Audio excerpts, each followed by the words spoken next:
Coucou tout le monde! Donc aujourd'hui je vous retrouve dans une nouvelle vidéo. Donc je vais vous parler de quelques petites nouveautés que j'ai dénichées à Action. Donc vous avez sûrement entendu parler de cette palette qui fait un peu le buzz en ce moment. C'est un dupe d'une certaine Huda. Donc on va tester un peu ce qu'elle vaut. Elle coûte moins de 5 euros, donc on va voir. J'ai pris aussi une petite palette d'highlighter et un nouveau concealer que je n'avais encore jamais vu là-bas. Donc voilà, on va tester tout ça. Donc si ça vous intéresse, je vous laisse avec la suite de la vidéo. A tout de suite. Alors donc j'ai déjà fait mon teint et mes sourcils avec mes produits d'habitude. Donc là, on va passer à l'anti-cerne.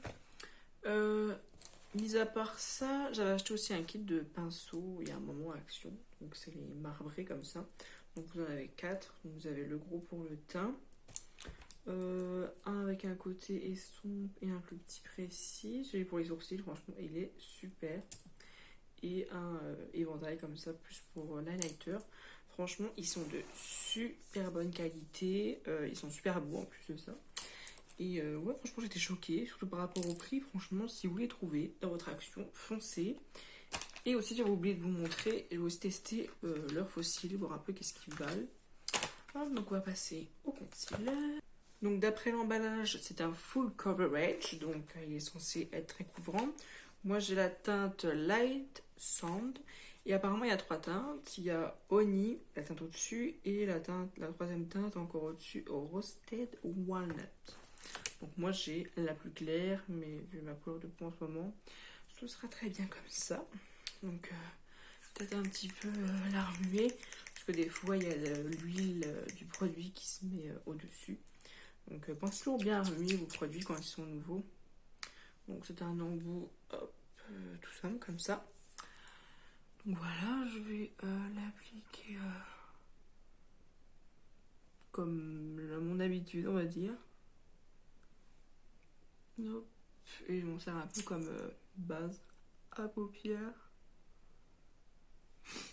Donc déjà il est fort liquide, donc je doute, enfin on verra, mais généralement quand c'est liquide c'est pas vraiment full coverage, mais bon.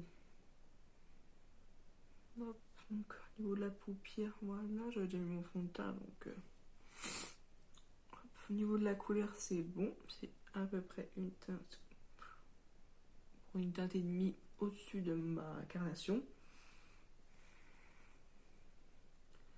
Bah écoutez, ça va, j'ai été mauvaise langue, regardez. J'aurais pas dû mettre sur l'autre pour bien comparer, mais franchement, c'est pas mal du tout. Parce que le mien, vous avez sûrement dû le remarquer, mais donc celui du Rocher, il est trop jaune pour moi maintenant. Au niveau de ma teinte d'été, c'était très bien. Mais là, en hiver, on blanchit. Et du coup, ça se voit qu'il est trop jaune. Donc, il m'en fallait un autre dans tous les cas. Donc, non, franchement, pas mal. En plus, il la sèche pas. Il rentre pas du tout dans les petits plis. Franchement, choqué de cet anti-cerne. Le packaging est comme ça. C'est Max More. Franchement, foncez. Donc là, c'est son rendu une fois poudré.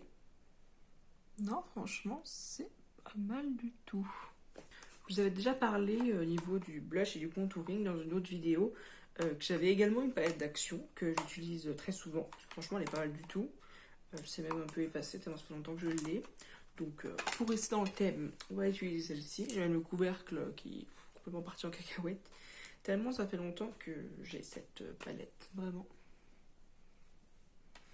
Mais ouais, elle est... pareil, c'est bien pigmenté. Enfin, qu'est-ce qu'on pouvait demander de plus à une palette, à part d'être pigmentée. Puis c'est une belle couleur. Là, je mélange un peu les deux parce que pareil, j'ai la peau claire en hiver. Je bronze très très vite en été, mais en hiver, il me faut les teintes les plus claires quasiment dans tous les produits. C'est dingue. Du coup, je suis vraiment obligée d'avoir plusieurs teintes. Vraiment des produits d'été et des produits d'hiver. J'ai pas trop le choix. Même au niveau de certains highlighters, j'en ai qui sont beaucoup trop foncés pour l'hiver, parce que je suis tellement blanche que ça fait tout de suite une grosse marque. En parlant d'highlighter, donc on va tester cette petite palette. Donc il y en a 6 à l'intérieur, donc c'est Fab Factory. Celle-ci c'est pas Max More, donc c'est comme l'autre palette. C'est la même marque que la palette pour les yeux qu'on va tester juste après. Donc il y a d'avoir plusieurs sous-tons. Et ça c'est cool, parce que quand on fait un maquillage froid ou chaud, c'est toujours bien d'avoir des couleurs un peu plus nuancées. Au niveau de la taille, elle fait à peu près la même que celle-là, sont à peu près les mêmes. Et les motifs dans les highlighters sont juste magnifiques. Je sais pas si vous verrez bien, mais franchement c'est trop beau. Je sais pas lequel mettre. Celui-là j'adore, mais à mon avis là trop foncé. Du coup je pense que je vais mettre celui-là, le deuxième en haut, où le motif c'est une fleur et il est blanc avec des paillettes un peu dorées.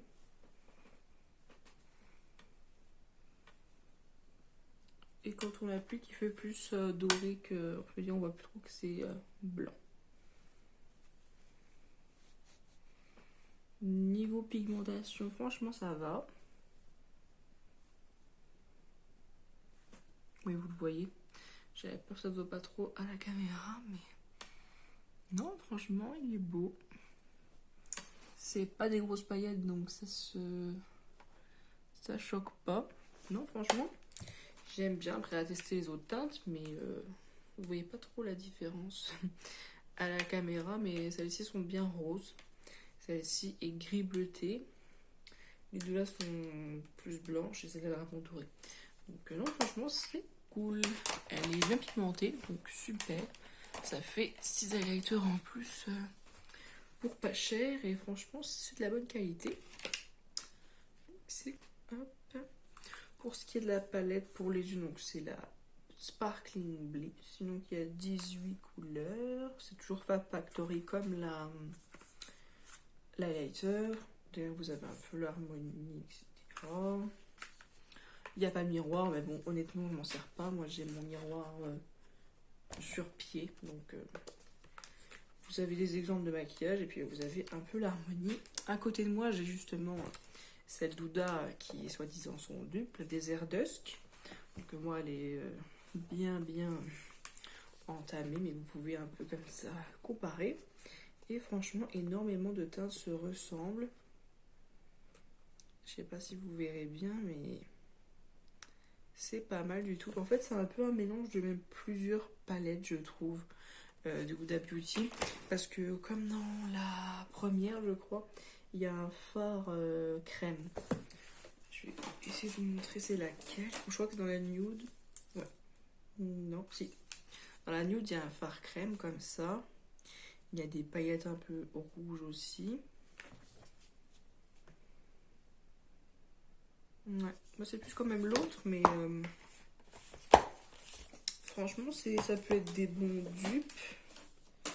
En comparé avec l'autre. Moi j'ai la première version, mais ouais, c'est des teintes similaires en tous les cas. Avec toujours cet effet avec des fards un peu paillettes pressées comme ça. Et ça aussi c'est limite des paillettes libres quand vous les mettez. C'est assez délicat à travailler ces paillettes là, mais c'est super beau. Et celle-ci c'est un peu comme la dernière qu'elle a sortie. Dedans il y a comme des pierres d'une différente couleur encore. Franchement c'est pas mal. Au niveau il y a des noms de teintes et tout ça, donc franchement elle est cool. Niveau taille c'est les mêmes. Il y a un petit film dessus qui protège. Hop, tac. On va l'enlever. On sent rien de particulier. Mais j'aime bien toujours sentir les produits. Je ne sais pas pourquoi.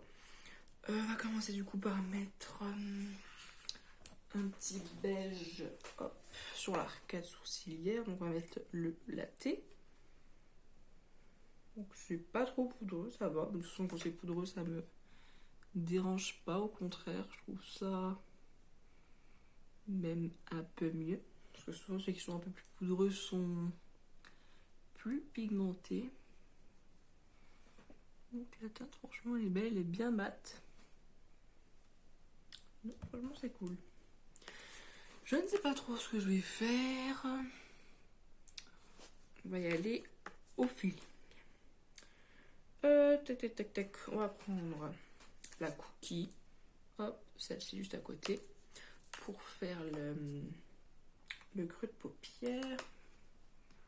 Donc vous la mettez bien, hop, au creux de paupière. Bon, elle est bien pigmentée, on peut le voir. Et encore, j'ai pas mis de pâte à paupières, j'ai seulement mis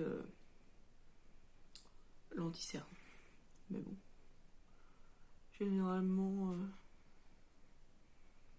je mets jamais trop plus. Ou alors ma base de chez Yves Rocher, mais sinon... Donc on met bien dans le creux de paupière, ça va nous servir à dégrader les fards suivants. Hop. Une belle petite couleur. Elle est plus claire que ce que vous voyez dans le pan. Mais c'est pas plus mal parce que pour un fard de transition, c'est mieux. Donc là on va faire les deux yeux en même temps, comme ça vous voyez bien. Ils se fondent bien, ils se dégradent bien. Ils font pas de taches. Franchement, pas mal du tout. Après, je sais pas vraiment si ça vaut les fards Huda. On va tester les autres couleurs, mais franchement, celle-ci, c'est pas mal. Ensuite, après, on va prendre... Est-ce qu'on peut dans les bras? Est-ce qu'on fait un peu de rouge? On va prendre la Sunset. Juste en bas.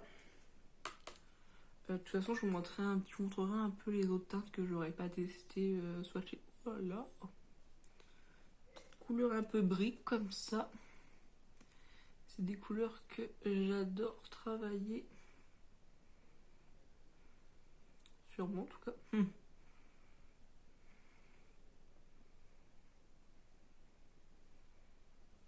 Ah, c'est pas mal. Puis les couleurs se fondent bien ensemble. Ça fait pas de barre. Non, franchement, c'est cool. Tac, on va faire l'autre œil. Donc je vous swatcherai sur ma main les autres teintes pour que vous voyez un peu. Oula. Les autres, mais franchement, je crois qu'elles coûtent 4,99. Une misère pour une palette, honnêtement. On s'attend, quand on a un prix pareil, on s'attend à rien. Au final, on s'attend à ce que ce soit tout sauf pigmenté. Enfin, non, mais là, franchement, c'est cool. Pour intensifier, je vais prendre le côté un peu plus précis et je vais mettre la teinte foncée juste à côté, donc la Sweet Earth. Donc j'ai vraiment intensifié le coin externe, toujours en faisant une forme un peu étirée de triangle. Je sais pas, on va faire un petit queue de crise, tiens. Comme ça, on va bien voir la pigmentation des pigments pressés qui est dans la palette. Mais ouais, franchement, en aplat, ils sont super pigmentés. Moi, c'est parce que je les travaille en estompant, mais en aplat, ils sont super pigmentés. Enfin, même en estompant, je veux dire. C'est vraiment des très belles couleurs. Pourquoi je fais une forme étirée autant sur moi? Parce que j'ai la paupière et l'œil un peu tombant. Donc, et puis j'ai une grande paupière, donc je peux monter haut. Des fois, je monte même jusqu'au sourcil. Hein. Après, c'est chacun ses goûts. Mais j'ai la paupière tombante. Du coup, il faut que quand j'ouvre l'œil, on voie de la couleur. Sinon, c'est pas... je veux dire, j'en mettrais que jusque là. J'ouvrirais l'œil, on verrait pas de dégradé, on verrait rien du tout. Enfin, après, c'est sûr que c'est au goût de chacun. Il y en a qui n'aiment pas que ça monte trop et que ça aille fort par là. Mais moi, j'adore. Et pardon, en école de maquillage, c'est ce qu'on apprend, c'est à ouvrir le regard comme on peut. Donc c'est ce que je fais. Donc on va faire le petit cut crease. Pour le faire, je vais utiliser le ballon qui sert de chez Action que j'ai acheté. Donc j'en mets un peu sur ma main. Vous voyez rien. Je prends un pinceau plat un peu arrondi comme ça. Hop, et puis on va venir préciser. Ça, il est bien opaque au niveau des autres couleurs. Parce que des fois, quand un anti-cerne n'est pas assez opaque, il n'y a pas moyen de faire un cut crease parce que il se mélange trop vite aux couleurs du dessus. Et du coup, c'est pas net. Je vais pas aller trop loin. Hop, donc voilà. Donc le correcteur pareil très bien pour les cut crease. Donc ça c'est un bon point aussi.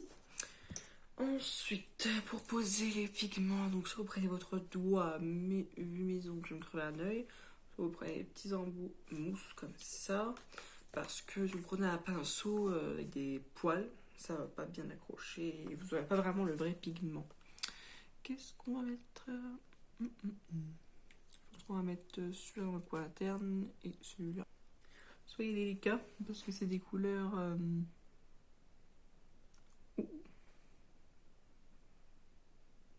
Donc moi je dépose en tapotant. J'ai bien fait de la mettre au coin externe celle-là. Parce qu'elle est quand même foncée. Hein.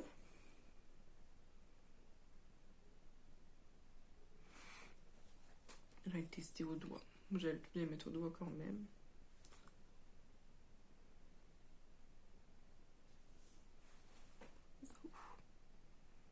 Effectivement. C'est une petite beauté.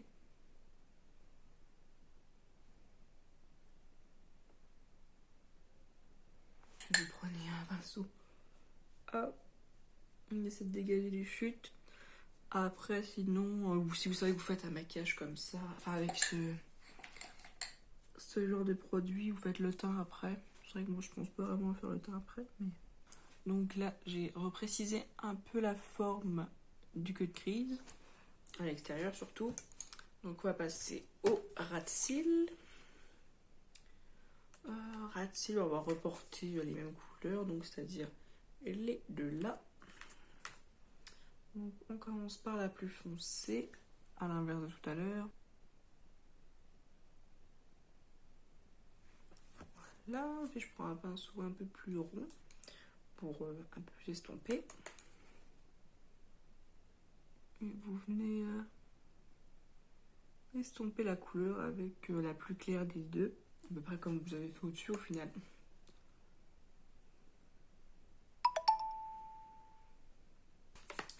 Donc je vais vous swatcher celle-ci qu'on n'aura pas utilisée. Ça c'est l'autre. Donc ça c'est les fards un peu spécial on va dire de la palette. Après sinon vous avez beaucoup de métallisés. Celui-là, celui-là, celui-là. Après il y a des pailletés, un crème et il y a des mats quand même. Donc il y a combien de mats? 7 mats. Donc franchement c'est une belle harmonie, on vient de faire pas mal de choses, que ce soit dans le brun, dans les rouges, dans les rosés, violets. Franchement c'est une belle harmonie. Donc voilà. On va passer au liner. Je vais faire hors caméra mais je vais utiliser celui d'Action Max More que j'ai testé dans la dernière vidéo et qui franchement est super. Hop, donc voilà pour le liner. Donc maintenant on va passer au faux cils. Je sais pas trop. Je vais mettre ceux-là.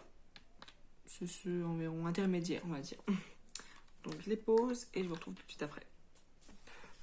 Alors pour les faux cils, ceux-là, ils sont vraiment naturels hein, pour le coup. On croirait les miens. J'ai pas fait le bon choix, mais les autres ont l'air bien.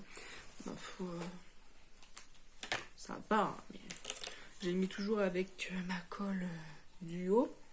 Et puis j'ai remis une pointe de mascara sur les miens avec toujours celui de d'habitude, celui de chez Yves Rocher. Hop, maintenant on va passer au rouge à lèvres. Je vais mettre C'est de chez NYX. C'est dans les liquides Suède. Et celui-là, c'est le Tempête de ça. Si vous demandez, c'est pas un format XL hein, du tout. C'est en fait, j'avais acheté un coffret. Voilà. J'avais acheté un coffret avec toutes les teintes des Suèdes de l'époque. Maintenant, il y en a de nouveaux. Et du coup, j'ai toutes les teintes des Suèdes en mini. Et est-ce qu'on a vraiment déjà usé un rouge à lèvres en entier? Non. Surtout vu la quantité que j'en ai. J'en ai jamais usé un jusqu'au bout. Donc je me dis qu'un petit, ça changera rien. Donc ils sont vraiment mat une fois qu'ils sèchent. Ils sont super beaux. Et je trouve que ça va nickel avec le make-up. Donc après vous mettez un peu de spray fixatif. Je ne trouvais plus le bouton. Moi c'est le Fix Plus de chez MAC. Et du coup voilà. Donc conclusion de cette vidéo. Les fossiles, peut-être pas la taille que j'ai pris dans le kit, mais les deux autres ont l'air pas mal. La palette, si vous la trouvez, foncez. L'anti-cerne pareil, nickel. Donc l'highlighter, nickel aussi. Donc je vous montre d'un peu plus près. Donc l'highlighter, il highlight bien, il reflète bien. Les fossiles, vous voyez du coup un peu plus près. Ouais, ils sont fort naturels et ils vont pas jusqu'au bout. Ils sont courts. C'est bizarre. Au niveau des fards à paupières, rien à dire. Comme vous pouvez le voir, c'est juste trop beau, trop pigmenté. L'anti-cerne, nickel, il a pas bougé, il est toujours aussi mat depuis tout à l'heure. Donc voilà, je vais vous laisser ici. Donc j'espère que la vidéo vous aura plu et on se dit à bientôt pour une nouvelle vidéo. Bye bye.